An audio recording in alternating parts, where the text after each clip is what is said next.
మీ car EMI కట్టలేకపోతున్నారా? మీ car EMI మేము కడతాం. ఈ నెంబర్కి కాల్ చేయండి.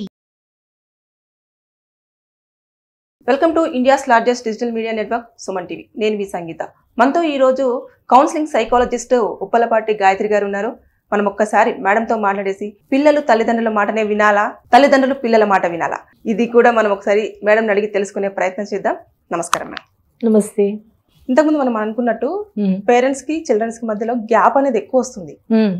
అంటే నేను ఎందుకు వినాలి ఇలా. సో ఇప్పుడు కొన్ని విషయాలలో పేరెంట్స్ పిల్లలకి అడ్వైజెస్ ఇస్తూ ఉంటారు, ఇలా చెయ్యి, ఇలా వెళ్ళు. అలా ఇవ్వడం పిల్లలకు మంచిదంటారా కాదంటారా? డైరెక్ట్ గా చెప్పేయాలి అంటే మంచిది కాదనే చెప్తాను నేను. ఎందుకు అంటే మనకి చాలా చిన్నప్పటి నుంచి అది అలవాటు అవుతుందండి. అంటే వాళ్ళు పుట్టిన దగ్గర నుంచి ఎంత తినాలి, ఏం తినాలి, ఎప్పుడు తినాలి, ఏం వేసుకోవాలి అన్నీ చెప్తూ ఉంటాం కదా. సో మనకు అది యాజ్ పేరెంట్స్ అలవాటు అయిపోతుంది. వాళ్ళకి అన్ని నేను చెప్తేనే తెలుస్తుంది. మోస్ట్లీ యాజ్ పేరెంట్స్ మనలో ఒక అపోహ కూడా ఉంటుంది, వాళ్ళకి ఏం తెలుస్తుంది, నాకు కదా తెలుస్తుంది వాళ్ళ గురించి అన్నది మనకు ఉంటుంది. సో అందువలనే వాళ్ళని నియంత్రిస్తాం, ప్రతిదీ కూడా మనం చెప్తాం. అయితే ఒక స్టేజ్ వరకు ఇది పనిచేస్తుంది, ఒక 8-9 years వరకు వింటారు. ఆ తర్వాత నుంచి ఖచ్చితంగా మారాల్సిందే. బికాస్ అప్పటి నుంచి వాళ్ళు మిమ్మల్ని క్వశ్చన్ చేయడం స్టార్ట్ చేస్తారు. ఇదే ఎందుకు నేను వినాలి, మీరు చెప్పినట్టే నేను ఎందుకు వినాలి, ఇదే ఎందుకు తినాలి. సో వాళ్ళు లాజిక్ అడగడం స్టార్ట్ చేస్తారు. సో వాళ్ళకి అనుగుణంగా పేరెంటింగ్ స్టైల్ కూడా మారాల్సిందే. సో మనం అన్నీ నియంత్రించి వాళ్ళకి చెప్తున్నాం, ఇది ఇలాగే చెయ్యాలి, ఇది ఇలాగే ఉండాలి అని చెప్తున్నాము అంటే మాత్రం టీనేజర్స్కి అది పనికిరాదు. ఖచ్చితంగా వాళ్ళకి లాజిక్ అడుగుతారు కాబట్టి మనం లాజిక్ ఇస్తేనే వాళ్ళు మీ మాట వింటారు. ఇంకొక ఎగ్జాంపుల్ చెప్తాను. సపోజింగ్ మీరు ఒక టీనేజ్లో ఉన్న మీ పిల్లలకి healthy food, unhealthy food clash అవుతుంది. జంక్ వద్దు, ఇదొద్దు, వెయిట్ వస్తున్నారు, ఇవన్నీ డిస్కషన్స్ అవుతాయి. మీరు ఎదురుగుంటా మంచిగా మీరు అన్ని ఆర్డర్ చేసుకొని, మీరు స్విగ్గీలు, జొమాటోలు మీరు అన్ని ఆర్డర్ చేసుకొని మంచిగా మీరు తింటున్నారు. కానీ వాళ్ళకి మాత్రం వెయిట్ వస్తున్నారు, తినొద్దు, ఇది కట్ చేయండి, పిజ్జాలు కట్ చేయండి, ఇవి కట్ చేయండి చెప్తున్నారు. ఖచ్చితంగా టీనేజ్ వాళ్ళు అయితే ఇది వినరు. వాళ్ళు ఏం చూస్తారు అంటే మీకొక రూలు, నాకొక రూలు వద్దు, అందరికీ ఒకటే రూల్ ఉండాలి అన్నది ఫస్ట్ వాళ్ళు అడుగుతారు. సో ఎప్పుడైతే మీరు యాజ్ అ ఫ్యామిలీ హెల్దీగా తింటున్నారో వాళ్ళు కూడా మీతో పాటు తినడానికి ఇష్టం చూపిస్తారు, చూస్ చేసుకుంటారు. సో పిల్లలకి టీనేజ్లో ఉన్నప్పుడు ఆ చాయిస్ అన్నది వాళ్ళకు ఉంటేనే వాళ్ళు మీ మాట వింటారు, మిమ్మల్ని గౌరవిస్తారు కూడా.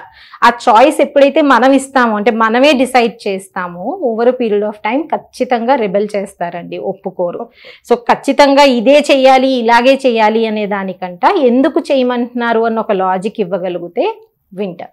ఏ ఏజ్ గ్రూప్ పిల్లలకైనా సరిపోతుందా, లేదంటే పర్టికులర్ గా ఈ ఏజ్ గ్రూప్ పిల్లలకు మాత్రమే ఇలా చెయ్యాలి అనేది ఏమైనా ఉంటుందంటారా? యాక్చువల్ గా సైకలాజికల్ గా చెప్తే ఏ ఏజ్ గ్రూప్ లో అన్నా వాళ్ళకి ఆ లాజిక్ ఇచ్చినప్పుడు వాళ్ళు చూస్ చేసుకోవడం అనేది చాలా చిన్నప్పటి నుంచే వస్తుందండి వాళ్ళకి. ఇప్పుడు పుట్టిన పిల్లల్ని తీసుకుందాం ఎగ్జాంపుల్. వాళ్ళకి దాహం వేసింది లేదా ఆకలి వేసింది, పాలు కావాలి, తల్లి వెళ్ళి దుప్పటి కప్పేసి బజ్జో పెట్టడానికి చూస్తే ఊరుకుంటారా? ఏడుస్తారు. వాళ్ళకి కావాల్సింది వచ్చే వరకు కూడా ఏడుస్తారు. అంటే ఏంటి, వాళ్ళకి ఏం కావాలి అన్నది వాళ్ళకి క్లారిటీ ఉన్నట్టే కదా. మనం తెలుసుకుంటున్నాం వాళ్ళకి ఏం కావాలి అన్నది, రకరకాలుగా ప్రయత్నించి మనం తెలుసుకుంటున్నాం. వాళ్ళకి క్లారిటీ ఎప్పుడు ఉంది. సో మనం ఎప్పుడైతే వాళ్ళకి ఆ చాయిస్ ఇస్తామో వాళ్ళు చిన్నప్పటి నుంచే ఏది వేసుకోవాలి, ఏది కంఫర్ట్ ఉంది, వాళ్ళకి ఏం కావాలి అన్న క్లారిటీ చాలా బాగా కనిపిస్తుంది పిల్లల్లో. మనం అది ప్రోత్సహించాలి. అది మనం చేయనప్పుడు ఏమవుతుంది అంటే చిన్నప్పటి నుంచి మనం వాళ్ళని ఇన్ఫ్లుయెన్స్ చేస్తాం, తర్వాత పెద్ద అయిన తర్వాత ఇంకెవరో ఫ్రెండ్స్ ఇన్ఫ్లుయెన్స్లోకి వెళ్ళిపోతున్నారు, టీచర్ల మాటే వింటున్నారు, లేకపోతే అందరి మాట వింటున్నారు, మా మాట వినట్లేదు, ఇలాంటివి వస్తాయి అన్నమాట సందర్భాలు. మీరు ఎప్పుడైతే చిన్నప్పటి నుంచి వాళ్ళకంటూ ఒక మైండ్ ఉంది అని చెప్పి వాళ్ళని ప్రోత్సహిస్తారో వాళ్ళకి డెసిషన్ మేకింగ్ స్కిల్స్ చాలా బాగుంటాయండి. సో ఈ ఏజ్ ఆ ఏజ్ అని లేదు, ఏ ఏజ్లో అన్నా సరే వాళ్ళకి ఏం కావాలి అన్నది మనం గ్రహించుకొని వాళ్ళకి చెప్పొచ్చు ఒపీనియన్గా, బట్ వాళ్ళని చూస్ చేసుకొని ఇవ్వాలి. ఎప్పుడైతే అలా పెంచుతామో ఈ పిల్లల్లో డెసిషన్ మేకింగ్ స్కిల్స్ బాగుంటాయి. యుక్త వయసుకు వచ్చాక ఏమవుతుంది అంటే అప్పటి వరకు వింటారు, లైక్ స్ట్రిక్ట్గా డోస్లా చెప్పినా లేకపోతే ఇదే చేయాలి, ఇదే రూల్ అని చెప్పినా వింటారు. కానీ యుక్త వయసు అంటే 13 years ప్లస్ టీనేజ్కి వచ్చిన తర్వాత మాత్రం క్వశ్చన్ చేస్తారు. బికాస్ సైకలాజికల్గా కూడా వాళ్ళ ఐడెంటిటీ క్రియేట్ చేసుకుంటారు. వాళ్ళ ఏజ్లో 12 to 18 years మధ్యన వాళ్ళ ఐడెంటిటీ వాళ్ళు క్రియేట్ చేసుకుంటారు. కాబట్టి నేను అందరిలాగా ఎందుకు ఉండాలి, నాలా నేను ఎందుకు ఉండకూడదు అన్న ఒక క్వశ్చన్ వస్తుంది ఖచ్చితంగా. అది మనం ప్రోత్సహించి అర్థం చేసుకొని వాళ్ళకి ఇంట్లో ఆ ఫ్రీడమ్ ఇచ్చి నో చెప్పగలగనిస్తే వాళ్ళు బయటను కూడా అంతే కాన్ఫిడెంట్గా ఉంటారు. లేకపోతే మీ దగ్గర మిమ్మల్ని ప్లీజ్ చేయాలి, బయటకు వెళ్ళినప్పుడు బయట వాళ్ళని ప్లీజ్ చేయాలి అన్న ధోరణిలోనే ఉంటారు. అంటే మీ మాట ప్రకారంగా తీసుకుంటే మేడం కొన్ని విషయాలలో వాళ్ళకు క్లారిటీ ఉంటుంది అని చెప్పేసి మీరు అంటున్నారు. ఆ క్లారిటీ అనేది కొన్నిసార్లు అది రాంగ్ వేలో ఉన్నప్పుడు మనం వాళ్ళని ఎట్లా మనం మోల్డ్ చేసుకోవాలంటారు? వండర్ఫుల్ క్వశ్చన్ అండి. ఎప్పుడైతే రాంగ్ మోల్డ్ లో ఉంటుందో అది ఖచ్చితంగా ఒక పాయింట్ ఆఫ్ డిస్కషన్ అవ్వాల్సిందే. అప్పుడు ఏంటి అంటే మన ఒపీనియన్ మనం చెప్పాలి ఖచ్చితంగా. నాకు ఇలా తప్పుదారిలో వెళ్తున్నాం అని, కానీ ఇది కరెక్ట్ కాదు అని అనిపిస్తుంది. ఎగ్జాంపుల్ తీసుకుందాం. ఉదాహరణకి సోషల్ మీడియా వాడకంలో పేరెంట్స్ కి టీనేజర్స్ కి చాలా ఎక్కువ క్లాషెస్ ఉంటాయి. ఇప్పుడు మనకి రకరకాల ప్లాట్ఫామ్స్ ఉన్నాయి, బట్ పేరెంట్స్ ఎవరు కూడా ఆ ప్లాట్ఫామ్స్ వద్దు, ఓన్లీ ఫోటో షేరింగ్ అయితే ఎందుకు ఆ ప్లాట్ఫామ్స్, రిస్క్ ఎక్కువ, ఇలాంటివి చెప్తారు పేరెంట్స్. కానీ టీనేజర్స్ ఏంటి అంటే చుట్టూ ఉన్న వాళ్ళందరూ కూడా చేస్తున్నారు, ఫ్రెండ్స్ చేస్తున్నారు, నా క్లాస్మేట్స్ చేస్తున్నారు, నేను ఎందుకు చేయకూడదు అని అడుగుతారు. సో వాళ్ళకి కాన్సిక్వెన్సెస్ చెప్పాలి. ఇప్పుడు for example me photos share అవుతున్నాయి, అవి అక్కడి నుంచి ఇంకెక్కడికో వెళ్ళవని గ్యారంటీ ఏంటి? నెక్స్ట్ దాని తాలూకా సెక్యూరిటీ ఎవరిస్తారు, సేఫ్టీ ఎవరిస్తారు, ఇన్ని డీటెయిల్స్ అసలు ఆ ప్లాట్ఫామ్ లో పెట్టాల్సిన అవసరం ఏంటి? ఇవి నా భయాలు అన్నది పేరెంట్స్ భయాల్లాగే చెప్పాలి. యూజువల్ గా పేరెంట్స్ గా మనం ఏం చేస్తాము అంటే డిమాండ్ చేస్తాం. అంటే డిమాండ్ అని కూడా కాదు, మన భయాల్ని భయాల్లాగా వ్యక్తపరచకుండా కంట్రోల్ లాగా షిఫ్ట్ అయిపోతుంది, ఇది చెయ్యాల్సిందే అని. కానీ అది ఓపెన్ గా ఎప్పుడైతే చెప్తాం ఇవి నా భయాలు, ఇవి కాన్సిక్వెన్సెస్, అందుకే వద్దని చెప్తున్నాను, లేదా ఇంత సమయం ఫోన్ వాడితే డిసిప్లిన్ లో ప్రాబ్లం వస్తుంది, అకాడమిక్స్ ఏదైతే ప్రయారిటీ ఉండాలో అది ప్రాబ్లం వస్తుంది, ఫ్రెండ్స్ అన్నా మిగిలినవి ఏదన్నా సరే డిస్ట్రాక్షన్స్ ఉండాలి కరెక్టే, కానీ ఎంతవరకు అన్నది కంట్రోల్లో ఉండాలి, సో అది దారి తప్పుతుంది. ఇవి మా భయాలు అని ఎప్పుడైతే మాట్లాడతామో అది ఓపెన్ ఫర్ డిస్కషన్ చేస్తున్నాం. అప్పుడు పిల్లలు కూడా వాళ్ళది చెప్తారు. అప్పుడు మనం తల్లిదండ్రులుగా కొన్ని ఓకే చెప్పొచ్చు, కొన్ని మాకు ఓకే కాదు అన్నది చెప్పొచ్చు. టైం అండ్ అగైన్ అదే చెప్పాలి మనం. కానీ ఎప్పుడైతే డిమాండ్స్ లాగా చెప్తామో, రీజన్ ఇవ్వం, అంటే మన భయాలు ఏంటి అన్నది మనం చెప్పాం, అప్పుడు వాళ్ళు కంట్రోల్ చేస్తున్నామని అనుకుంటారండి పిల్లలు. అక్కడ కనెక్షన్ తెగిపోతుంది. ఎప్పుడు తల్లిదండ్రులు పిల్లల మధ్యలో కనెక్షన్ చాలా ఇంపార్టెంట్. కరెక్షన్స్ అవుతుంటాయి, లైఫ్ లాంగ్ టైం ఉంది కరెక్షన్స్ కి, కానీ కనెక్షన్ అన్నది ఆగదు. అది ప్రతి సిచ్యువేషన్ లో ఆ డిస్టెన్స్ తీసుకొచ్చేస్తుంది మీరు కరెక్ట్ గా హ్యాండిల్ చేయకపోతే. అందుకు ఎప్పుడైతే మీరు వాళ్ళకి చాలా క్లియర్ గా ఇది నా భయము, నీ బిహేవియర్ తాలూకా కాన్సిక్వెన్స్ ఇది అని నాకు అనిపిస్తుంది, అందుకే నేను చెప్పాల్సి వస్తుంది అని ఒక వ్యూ పాయింట్ లాగా ప్రజెంట్ చేస్తాము, వాళ్ళు డిస్కస్ చేస్తారు, అక్కడ కనెక్షన్ కూడా బాగుంటుంది, అండ్ మనం కూడా చాలా సామరస్యంగా సాల్వ్ చేసుకోవచ్చు. ఇప్పుడున్న నవేడేస్ లో మీరు చాలా ఎగ్జాంపుల్స్ చెప్పారు మేడం, ఒక 2-3 ఎగ్జాంపుల్స్ చెప్పారు. అదే ఒకటి సోషల్ మీడియా అయి ఉండొచ్చు, లేకపోతే తర్వాత ఫ్రెండ్స్ విషయంలో అయి ఉండొచ్చు. ఇవన్నీ కూడా వాళ్ళు అనుకుంటారు వాళ్ళ వేలో, అంటే మీరు తప్పుగా ఆలోచిస్తున్నారు. పేరెంట్స్ నే క్వశ్చన్ చేస్తారు వాళ్ళు, ఖచ్చితంగా నీకేం తెలుసు, నాకు మొత్తం తెలుసు, మీకు అసలు ఏం తెలియదు, మీ జనరేషన్ వేరు మా జనరేషన్ వేరు అన్న లెవెల్లో మాట్లాడతారు. అప్పుడు మనం ఎలా అంటే వాళ్ళని ఎలా, మీరు అన్నట్టుగా చాలా ఇలా జరుగుతుంది నా భయం ఇది అని చెప్పేసి, ఈ విషయంలో ఎలా పాయింట్ అవుట్ చేయాలంటారు? ఇక్కడ పేరెంట్స్ కూడా టెక్నాలజికల్ గా అప్డేట్ అవ్వాలండి. ఇప్పుడు చాలా మంది పిల్లలు చాలా మాధ్యమాలు వాడతారు వాళ్ళు, అవును, కానీ పేరెంట్స్ కి దానిపైన అవగాహన ఉండదు. అలాగే ఫోనుల్లో కూడా చాలా టెక్నాలజీ వాళ్ళు నేర్చేస్తారు, పేరెంట్స్ కి దానిపైన అవగాహన ఉండదు. అయితే పేరెంట్స్ ఏంటి అంటే మురిసిపోతుంటారు ఒక ఏజ్ లో, నాకంటా బాగా చేసేస్తాడు మా వాడు, లేదా నాకంటా బాగా చేసేస్తుంది మా అమ్మాయి, తనకు అన్నీ తెలుసు అంటారు. కానీ ఇక్కడే మనం జాగ్రత్త పడాలి అని అర్థం. ఎందుకు అంటే వాళ్ళకి టెక్నాలజీ బాగా వచ్చేసింది కరెక్టే, కానీ అన్నీ తెలుసుకునే అంత మెచ్యూరిటీ ఏజ్ బట్టే వస్తుంది. సో వాళ్ళతో పాటు మనం అప్డేట్ అవ్వాలండి, వాళ్ళతో పాటు మనం మనకి నేర్పమని అడగాలి. Like for example Facebook, Instagram ఇలాంటివి వాడుతున్నారు, అప్పుడు పేరెంట్స్ కూడా అకౌంట్ ఉండాలి ఖచ్చితంగా.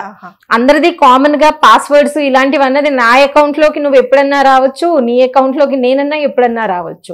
ఓపెన్నెస్ అక్కడి నుంచే స్టార్ట్ చేయాలి. ఫస్ట్ స్టార్ట్ చేసేటప్పుడు కొన్ని గ్రౌండ్ రూల్స్ పెట్టుకోవాలి. అలాగే ఎక్కడెక్కడో ఫోనుల మీద కాకుండా కామన్ గా లివింగ్ రూమ్ లోనే అందరం చేసుకుందాం, ఒకటే టైంలో చేసుకుందాం. సో ఎప్పుడైతే మనం స్టార్టింగ్ నుంచి ఈ ఓపెన్నెస్ ప్రెజెంట్ చేసి మనం కూడా అప్డేట్ అవుతూ ఉంటామో, మనకి ఏం జరుగుతుంది ఆ మాధ్యమాల్లో అన్నది మనకు అర్థమవుతుంది. అప్పుడు మనం ఫస్ట్ నుంచే వాళ్ళని కంట్రోల్ చేసినట్టు కాకుండా కాన్సిక్వెన్సెస్ చెప్పుకుంటూ చేయొచ్చు. అలాగే చాలా మంది లెస్ దాన్ 18 years అని రూల్ ఉన్నా, అంటే 18 years అండ్ అబవ్ అని రూల్ ఉన్నా సరే లెస్ దాన్ 18 years లోపలే ఈ అకౌంట్స్ లోకి వచ్చేస్తున్నారు. ఎగ్జాక్ట్లీ. అండ్ చాలా మంది పేరెంట్స్ అకౌంట్స్ కూడా వాడేస్తున్నారు, పేరెంట్స్ పేరు మీద పేరెంట్స్ ఏజ్ గ్రూప్స్ తో వచ్చేస్తున్నారు, లేకపోతే వీళ్ళు ఎలా వస్తున్నారు అసలు కదా.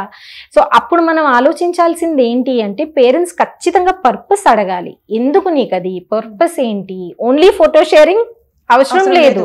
బికాస్ మీరు రేపు వెళ్ళి వాళ్ళని ఆల్రెడీ కలుస్తారు, స్కూల్లో కలిసే వాళ్ళతో మీకు ఎందుకు ఫోటో షేరింగ్, ఆన్లైన్ ఫ్రెండ్షిప్స్ ఎందుకు, ఆఫ్లైన్ ఫ్రెండ్షిప్స్, వర్చువల్ ఫ్రెండ్షిప్స్ ఎందుకు, మీరు చక్కగా చుట్టూ ఉన్న అపార్ట్మెంట్ లో ఉన్న పిల్లలతో ఆడండి, ఏదైనా స్పోర్ట్స్ అకాడమీ జాయిన్ అయ్యి శుభ్రంగా ఆడండి, చెమట పట్టేలా ఆడండి. ఎందుకు ఇన్ని ఫ్రెండ్షిప్స్, లిమిటెడ్ గా ఉంటే చాలు. అక్కడి నుంచే వాళ్ళకి చెప్పుకొని రావాలి.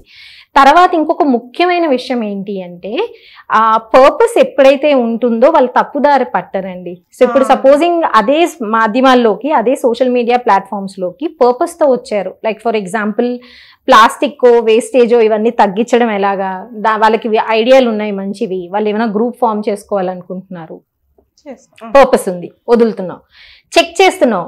పర్పస్ అన్నారని వదిలేసి వాళ్ళని నమ్మేసి కాదు, చెక్ చేస్తున్నాం, మాతో కూడా డిస్కస్ చేయండి అని ఆ గ్రూపుల్లో మనం కూడా చేరుతున్నాం.